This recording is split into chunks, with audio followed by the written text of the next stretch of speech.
aren't we overhyping all the stuff around AI and IoT and what's going to really occur? And I'd probably say that it's likened to the era of of the internet. So back in in the sort of 2000 timeframe, certainly the internet, people said it was very, very overhyped. Welcome to Bold Breakthroughs. Today I welcome Ken Lamneck of Insight, a technology services and innovation company.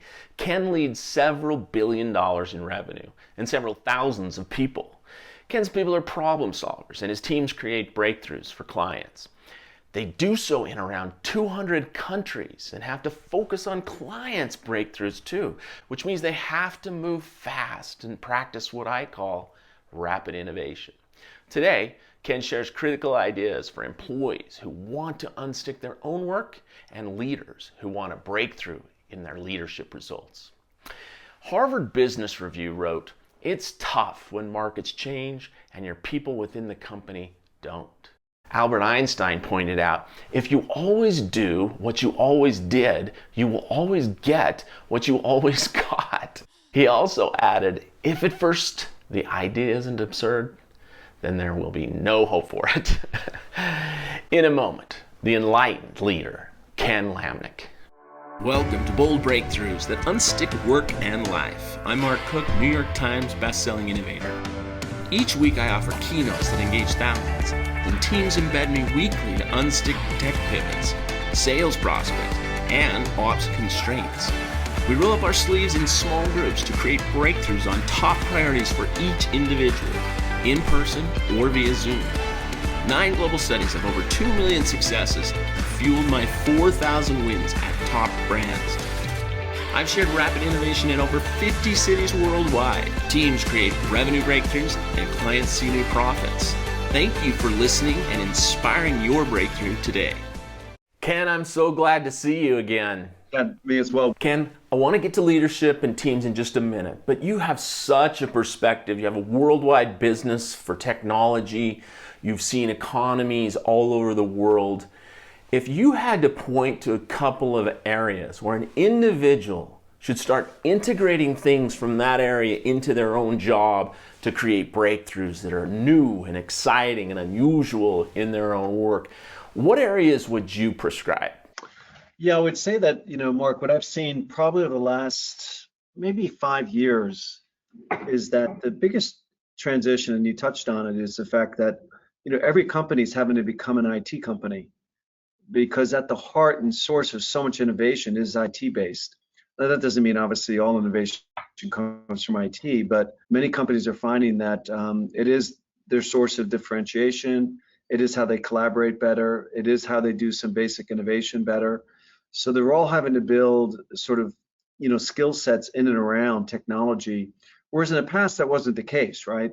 Technology was used to, help them become more efficient, to provide their knowledge workers the kind of tools they needed and so forth. But with the whole aspect of what's occurring, and I think it's actually just in the early stages because of what will occur with artificial intelligence and things like Internet of Things. What it's doing basically, it's the world is moving to the point where every product will become intelligent to some degree that we're seeing, and you see that around your homes, and you see that of course in business constantly, where the price of making something intelligent is approaching zero. So one of our audience members could very inexpensively get some advantage through some sort of technology and experiment in their own role, even if they had to do it many times, even on their own dime, just trying things. So people can use tech to create personal breakthroughs. What are the reasons firms are pushing technology so much into everything? Companies are doing this for a few reasons. One, of course, is it provides a better experience for their end customers, but it also, in many cases, is actually helping them build a services business around their products, which they never had before. So things like, companies like Carrier, who make those big HVAC systems, obviously building intelligence into those systems makes it very predictive of when a unit is going to fail. So you can do maintenance well ahead of time.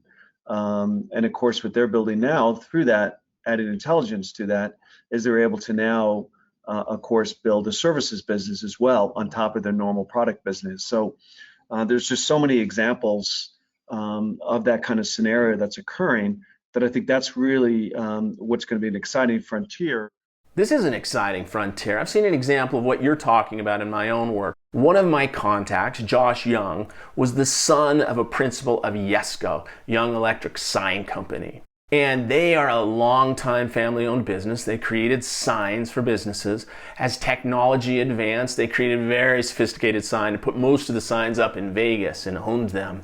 As margins started to decline a little bit in some areas of their business, Josh, the son, saw an opportunity to add Internet of Things and some other intelligence through technology and orchestrate some good old-fashioned business development in the eastern United States, and created a whole new service partnering with local sign shops to create a service that was profitable for both.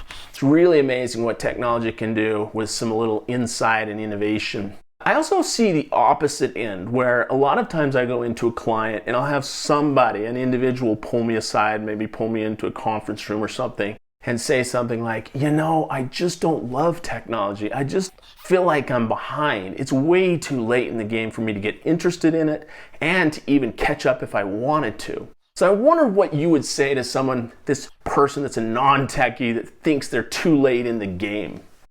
In the world of AI and IoT, we're probably maybe in the second inning. So this is really just starting. As there's 7.5 billion people in the world, and there's 15 billion connected devices. And people estimate that in the next 10 years, of course, we'll have 50 billion connected devices. And all those, of course, require some form of connection, obviously intelligence associated with that. So that, I think, is something I'm sure you're seeing, but something that a lot of people are underestimating just how critical it is. I think we both have a little sympathy for those that underestimate those based on how many people tell us, hey, these new technologies have been promising so much for so long. Why am I supposed to pay attention right now when you say I should? What do you say right now? Because we are seeing a lot of things happening. Some people liken it to say, hey, aren't we overhyping all this stuff around AI and IoT and what's going to really occur? And I'd probably say that it's likened to the era of of the internet. So back in in the sort of 2000 timeframe, certainly the internet, people said it was very, very overhyped. But I think if you look back over what's occurred in these last 20 years, I think you'd actually say we undercalled the internet. We may have got the timeline wrong. It didn't happen in 2 years, but when you look at what it actually has delivered, it's far more than anybody ever expected back in 2000. And I think we'll look back in AI and IoT the same way. So I just think there's just so much opportunity ahead for all of us, and some really meaningful solutions that I think will help all companies.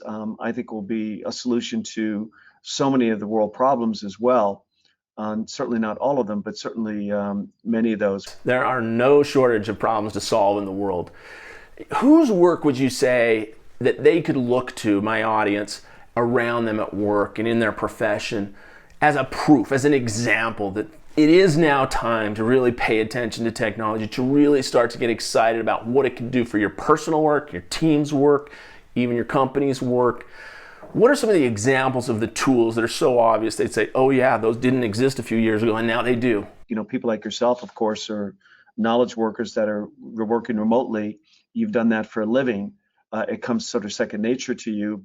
At the basis of that, of course, is making sure you have the right technology like GoToMeeting or Teams or WebEx or Zoom or Skype or whatever you're using, as well as, of course, the connectivity that's required, the basic, sort of devices, laptops, and so forth.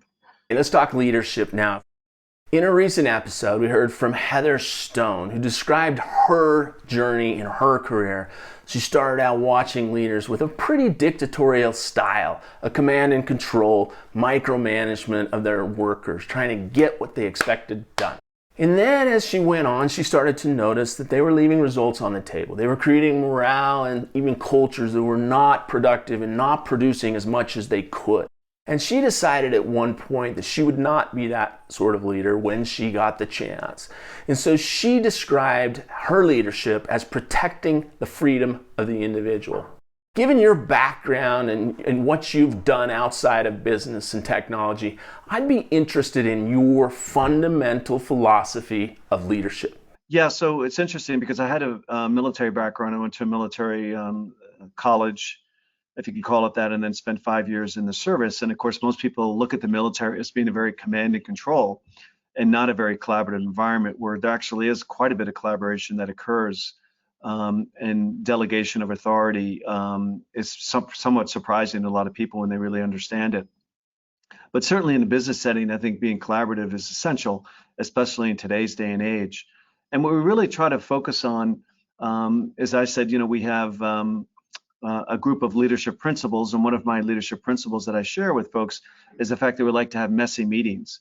And what we mean by messy meetings is the fact that we expect everybody to participate, that nobody has any specific rank or profile in that meeting, but the requirement is that the only requirement is that everybody does have to have a point of view and everybody has to participate. So we really try to encourage people to have differing, dissenting points of view.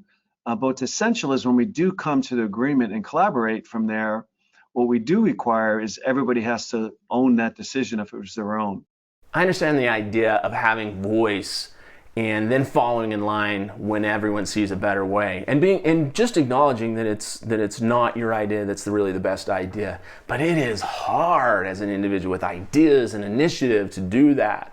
So how do you as a leader guide people away from sticking to their guns afterward and not opting in with the larger group to make something bigger happen? We don't allow people to have sort of the meeting after the meeting, where they might have the sort of hallway conversations of saying, boy, can you imagine if we really implemented that or this, that, or the other. Everybody has to be completely aligned and support the decision as it was their own. What do you say if one of your people said, wait, I thought I could voice my opinion anytime, anywhere? Always want to encourage dissension during the meeting and the discussion, but once we do agree, we all have to agree and we'll have to sort of go down that path. So that I think has served us well in an environment where it's constantly changing, and every environment, every industry is changing. I think probably a lot of people would agree that the technology industry is based upon change, so it might change at a faster pace. So it really becomes essential that we all get on the same page and collaborate as much as possible. Okay, so we're trying to get people aligned at the corporate level. And this leads to a really important topic. I discovered in my work, even among like 600 variables, the passion for purpose led to better results than almost anything. So I love the topic of purpose. So let's talk about it a little bit. To communicate what you're actually trying to accomplish together in a company as a strategy, what is your number one way to communicate these things and direct people towards the purpose that you're all involved in? Yeah, so it's interesting. We believe, and we can talk a little bit about that too, our leadership values and commitments, which we have four of. But first one is really creating clarity to our individuals. We call teammates in the company. So we have a very clear purpose as a company, and we say our purpose is to build meaningful connections to help our clients' businesses run smarter. In my work, I've found something that's related that's really important, and that is digging deeper within your client's mind. We all think we do something, if you're selling gym equipment, you think you sell gym equipment. But there's an underlying innate need of wellness and health and even esteem that might be operating there, that if you can tell your people that you are serving one of the most fundamental experiences sought after by humans, you can really become a bit of a psychologist on the job as a leader and get people helping more and more engaged in helping other people. So, wellness, security, freedom, connection, significance, adventure, mastery, finance, pleasure, nurture, excitement, and other fundamental innate needs are so important. And you have locked on to connection and connecting people with technologies to make life smarter for them. So you mentioned your purpose is connection. Share a little bit more and unpack it a bit if you would. Whereas we are really into IT because we're in that industry, our clients are looking for IT to really be, again, that source to solve their problems. How do they differentiate themselves? How do they gain an advantage? So we're really trying to make their businesses run smarter through the use of technology. The meaningful connections are the connections that we can provide to the solutions that we represent in the marketplace with the various number of great partners that we have, whether it be Microsoft, a Cisco, HP, a Dell, IBM, you name the company we represent it from a technology point of view. So we connect those products and those solutions to provide that sort of meaningful connection to help their businesses run smarter. There is a separate type of connection that's a little different that is also one of the most key innovation tactics. And it's a matter of finding what I call adjacent experts to connect with. And what I mean by an adjacent expert is if we're trying to accomplish something or we have a purpose, to constantly be reaching out and making new connections with new types of experts that are just beyond our capability, just beyond what we're doing, so we continue to learn and create and garner breakthrough ideas. I'm just wondering if that applies to your business, if you could discuss connecting people as a matter of doing rapid innovation and expanding your capabilities as a business for a minute. Yeah, and it's so right on, Mark, because in technology, it's ever changing. So, who would have thought, as an example, when you look at the public cloud offerings that are out there, certainly AWS, which is Amazon, and Microsoft Azure, very, very strong players in that. IBM has a significant solution in the public cloud as well. And then who would have thought that, Google would become such a key player in that regard as well. So we, of course, form partnerships because our clients require us to be able to be agnostic and support the best solutions out there in the marketplace. So nurturing a relationship such as the size of Google that we didn't have before in this sort of area is exciting for us. And there's probably, I could rattle off another 10 each year that are changing, evolving partners that you hadn't heard of before.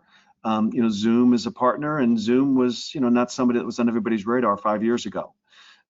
So there's so many like that we have to constantly be able to, present to our clients, because they provide some innovative solutions in a different way for them to do things in a more efficient and cost-effective manner. So yeah, building those partnerships is such a key part of where I spend a lot of time with the partner communities, as well as our, certainly we have teams of people that do that as well. So you work really hard to create connections outside your company with the clients and with the technologies that they need. But that's primary for sure. But I'm wondering, if you reach back now inside your organization, how important are connections within your organization? Yeah, so the partner ecosystem is so critical for us as a company, because the reality is we don't have a business without our partners, because our partners are the basis and the essence for the solutions that we deliver to our clients. So we take these disparate sort of technologies that each partner creates, which are, so innovative, but we bring them together to make it a solution. So without the partner ecosystem, we really don't have the solutions that we could actually deliver to make a difference, so our clients' businesses can run smarter. So the partner ecosystem is essential to companies in our position. It's also critical, though, to be able to communicate to all those people, even the external people, your purpose, your vision, your mission, your team objectives, and your work personal goals. How do you keep all that straight and make it simple enough that people can follow that roadmap? So we believe very strongly in that simplicity, and we do it through 3 core values as a company. And every company has a set of values and so forth, and we're not saying one is better than the other, but we believe simplicity is very, very important. So our 3 are basically, and you'll know them as well, is hunger, heart, and harmony. So very, very simple. Hunger is that insatiable desire to win with our clients. Heart is it's all about people. That's the only thing that differentiates us, is the people that we have and the solutions we can deliver to our clients. And as a public company, we also have a responsibility to make the environments that we work in and live in every day to be a better place. So we do have a lot of philanthropic initiatives to really help those environments of where we live and work. And then the last one is harmony, is the fact that it's the best team sport there is. It takes everyone in pulling together to really make our business work and to really support our ultimate goals. So again, very simplistically, hunger, heart, and harmony. Now, values can be completely weak and impotent if they're done wrong. And so sometimes I'll meet someone like a Beth that I ran into recently, where they delegate the values because they don't feel like they're really that important. They just need to put them up on a board somewhere in the company. And so they delegate it to an organization or a team that doesn't have contact with clients, that doesn't understand what that purpose is very well. And so what happens is they list a lot of words, too many words, that are very elegant, that describe behaviors that they want their employees to exhibit within the halls and within the communications remotely of their own company. And really these behaviors are kind of expectations and feel a little bit motherly or patriarchal in respect. And then you have a second kind of client that I encounter. And they don't delegate these values. They take them very seriously. In fact, they view what the client values as what their values are. And they view their organization as a hiring machine and a development machine to create talent that is passionate and capable of delivering and fulfilling those values of the client. And so there's a short list of really important values like you have in your organization, which is so impressive. I love how you set that up and you keep it simple. And by the way, you don't have 10, you just have 3. Could you unpack each of those a little more for us? The 3 values that mark the hunger, heart, and harmony. Yeah. Yeah. So heart, as I mentioned again, is really the essence of who we are as a company. It's all about our people, who we call teammates, and that's the only thing that really differentiates us. We're in a very competitive marketplace. There are many companies and competitors that can do very similar things we can do. So again, the only thing that we differentiate ourselves by is the caliber of the team we have, the caliber of the people that we have in order to deliver those solutions to the clients. And then associated with that, of course, is we do have a responsibility to make communities we live in a better place. And we do that through, again, initiatives philanthropically. And what we try to do is to really gain some purpose and focus in doing that, because we found that historically we were supporting so many great causes, but we couldn't really have an impact because they were so diverse, whether it be the MS walk or the cancer walk, or you name the sort of social thing we were trying to accomplish. So we actually did was we got together as a team and said what we really need to do is basically use our talents around IT, and we said let's help kids in need with IT solutions. So you'll find we do lots of things around the Boys and Girls Clubs. We do a lot of things around the Make-A-Wish Foundation, around supporting them from an IT perspective. And what we're able to do, as an example with Boys and Girls Clubs, is not only provide them the technology, but also provide them the know-how and the services that they're going to need in order to make sure the technology continues to work the following week and isn't just sort of a one and done. As we all know, technology is difficult, it's hard to maintain. So we provide those kind of services as well to make sure that has a lasting impact. So that's sort of the essence of what heart is. I spot a couple of leadership lessons I want to highlight here too, if you don't mind. First, getting teams into the space of the problem, getting them into the spaces and places where your clients use what you do is an essential rapid innovation tactic. They call it contextual inquiry. I call it turning into a little bit of a photojournalist, which means you get on site somewhere and have a visceral, bold encounter experiencing, selling it and or delivering what you do. And you're using philanthropy to teach those that don't get customer interaction what your purpose is. I have a lot of companies that I work with that when the word purpose comes up, what they actually start talking about is, oh, we are a very purpose-oriented company, so we go feed the homeless under the viaduct. And while feeding the homeless under the viaduct is an incredibly important purpose, it's just not the purpose of their company. It's not why those 2,000 or 7,000 employees gather together in locations to go to work. They're there for a different reason. And so you've combined and dovetailed your philanthropic activity to teach and bring a feeling of realness to what you do for those that would never have a chance otherwise. We also provide two extra days for all of our teammates around the globe to support the communities they live in. You'll notice that we do everything sort of in rules of 3 and 4 because neuroscience will tell you that people really won't remember more than 3 or 4 things at a time. So we really try to make sure that it's not a long list, but it really gets to the essence of who we are as a company. Your strategy is clear, simple, and easy to remember. And I've got to say, I feel really what you do as you describe all these things. I had a recent experience of how valuable this was. I had a client, Jeff, and Jeff works for a multi-billion-dollar company. He was the vice president of software development, and he wanted to do more for the firm. He wanted to do more for his cross-functional teams and counterparts in other departments and clients. He just didn't know how, and he wanted to get promoted. Obviously, we all have that little itch in organizations sometimes, and so we worked together.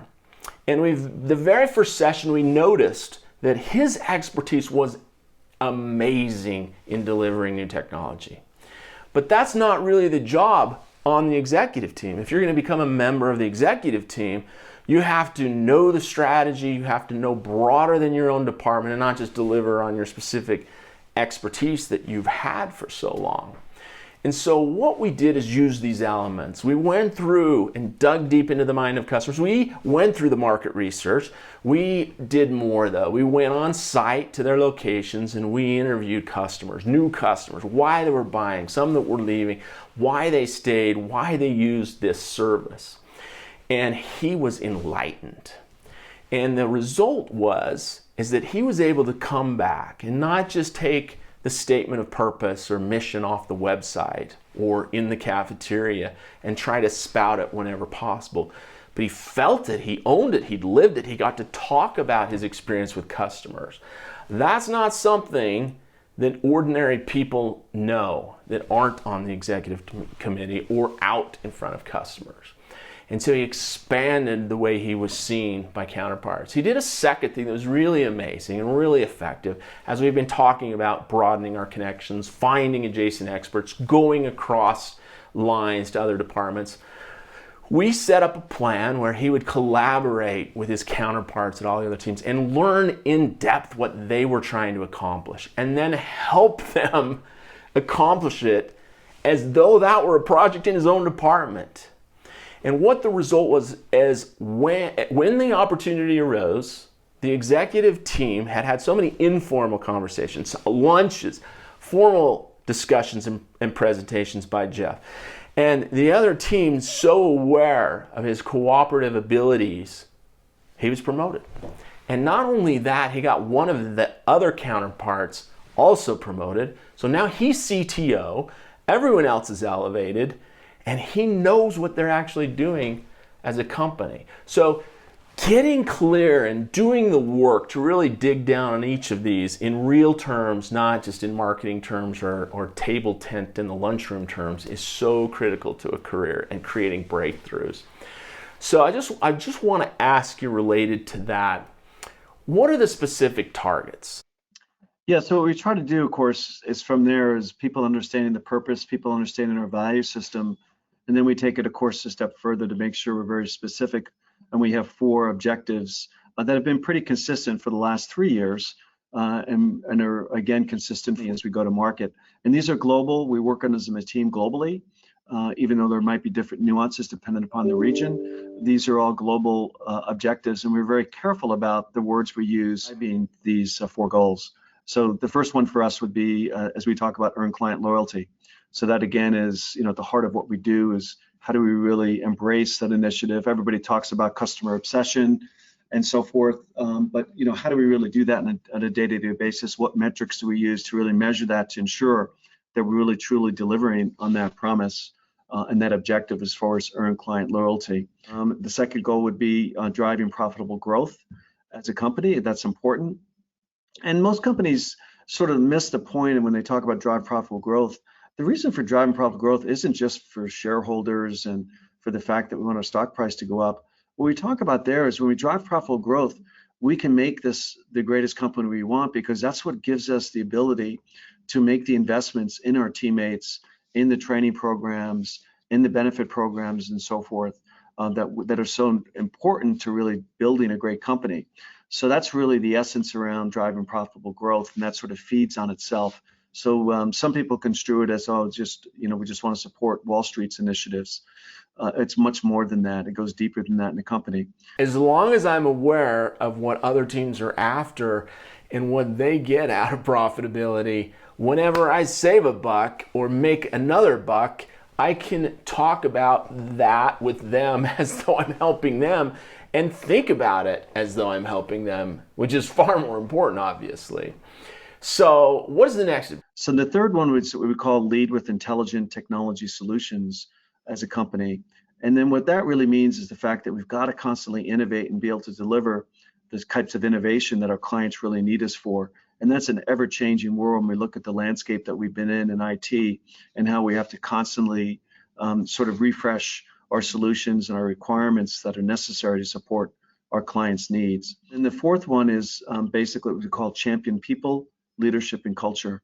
And again, that's all about people. That's all about our investments in the programs to really make, again, Insight one of the best places to work in their mind. And how do we develop the right training curriculums? How do we really take the heart, the career path of the individuals so that we can really monitor that? We have a lot of metrics that we use, of course, for that, basic things like retention rates. We do a lot of course, surveying that we do for our teammates twice a year. So we really take all those to heart. So that's sort of, I don't know if I'm getting a specific answer to your question, but those would be how we sort of take it down to a very specific of what do we mean and how it sort of cascades. So it starts, of course, with a purpose. It's supported by our value systems. And then we talk about, what are our key objectives, or what you might say in this sense here, what's the mission? Those four sort of key objectives and goals for the company. So can you mention the metrics and the specifics for one? Do you mind elaborating if you could share the details of the others? When you talk about earned client loyalty, we do obviously NPS, Net Promoter Scores surveys, of course, for our customers on a continuous basis. But we also track, lifetime value of a customer. Internally, we obviously talk about, adding new customers is a big objective of ours as well. So we have lots of metrics that we track that sort of data as well. When we talk about driving profitable growth, of course, those are very obvious metrics that you can imagine that we'd have from a financial point of view for the company. And then when we talk about lead with intelligent technology solutions, we talk about, again, 4 solution areas that we have in the company. And we talk about those very specifically, and those all have a specific revenue, gross profit targets, and service level targets that we have to hit. So yeah, they all are very metriced out.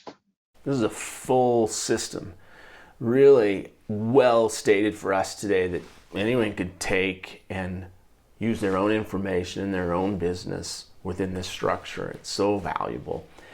Thank you so much. Yeah, good luck. Keep up the good work out there. All the best. Thank you for joining me today. Andy Warhol once said, "They always say time changes things, but you actually have to change them yourself." Ken Lamneck's management is incredibly instructive for us leaders, but he also paints a clear bullseye in the space just above and beyond obstacles, so any of us can create breakthroughs. I hope you enjoyed listening to Ken Lamneck as much as I did. I've already added his ideas to my own version of rapid innovation that I use with clients. Thank you, Ken, for sharing how to lead in a company committed to the future and how to communicate simply and constantly as a leader to help others create breakthroughs. Thank you so much for listening to this episode. And if you enjoyed it, please share this episode with a friend that needs a breakthrough. Post this on social media and add my website or tag my YouTube page. Or just text markspencercook.com to a friend or message that link on Instagram right now. Also, make sure to subscribe on my site at markspencercook.com to stay up to date on all the latest advice on how to unstick priorities to create breakthroughs. I'm so grateful that you listened today. And remember, you have people rooting for you. They love you and want you to make your breakthrough. That includes us too. Take the first step. Now, you know what time it is. It's time to go create a breakthrough for your work in life. And we'll see you there.